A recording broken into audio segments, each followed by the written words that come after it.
We're using this bathroom as our master bathroom. It does not have a lot of storage. There's this one medicine cabinet. My wife and I each had our own in our last place.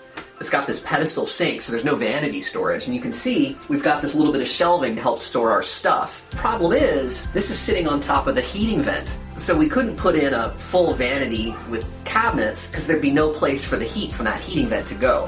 What we'd really like to do is gut this bathroom, but frankly, we just can't do this quickly after moving in. So to give us some extra storage and make this bathroom usable for another year or so, is we put in this Ikea Godmorgon vanity. It provides a ton of extra storage, and it gives us some extra counter space to work with for the short term until we can actually make a usable bathroom. In this video, I'll share some of the problems I had with getting this thing installed. Now, the first part of this project is nothing special. This is an IKEA vanity, and so, you follow the IKEA instructions and you put it all together. Whatever, this is pretty boring. What really matters is the depth of the drawers. All of the plumbing can't be more than 4 inches off of the wall. I installed one of these in my previous house, and it took me hours and hours and hours because I had to trim short the hot and cold water pipes, as well as the pipe leading into the sewer.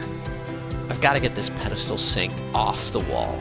After cutting off the water, I need to find all the little screws that are holding this thing in place. I thought it'd be pretty straightforward, but there are a bunch of little screws on the side here, and it's hard to get an eye on them. Eventually, I got it off. Getting it off just meant that there was a ton of mess that I need to scrape off the wall. I'm a little worried about it. Can't really patch this wall, so I'm gonna have to make sure that my sink is just a little bit higher than this mess so I can hide it. This mark is the maximum height where I can attach the cabinet. The top of the cabinet is another 2 3/4 inches above that, and then it looks like the sink is about 2 inches above that, so I'll just barely be able to cover up all of that mess. Drilling the holes to attach the vanity was sort of a hit or miss thing. I mean, I'd use my stud finder, I'd find a stud at one place, but then you move it a few inches down and it wasn't there.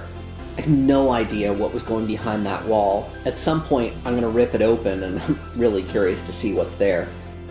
I don't really trust the drywall anchors that I used over here because I don't think that's drywall behind it. I don't honestly know what's behind it. It might just be project board sitting right on top of studs. I know there's a stud here. I drilled into it, but it doesn't exist down here.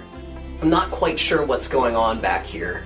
I have no idea what's behind that wall. So I'm trying to get one more hole in here, and I can't seem to find one. So I'm just gonna try screwing them in and see what happens.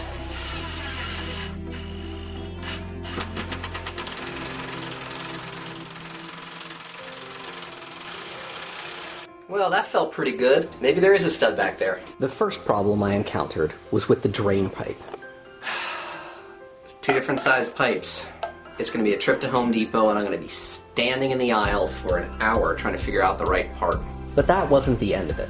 The awesome thing about these Ikea Godmorgon vanities is the drawers. They store so much more than a typical vanity and are much more accessible. And the frustrating thing about these Ikea Godmorgon vanities is the drawers. The pipes have to be so tight to the wall, you get less than 4 inches. And unless you're lucky, you're gonna have to trim off either the drain outlet or the hot and cold water inlet valves, or both.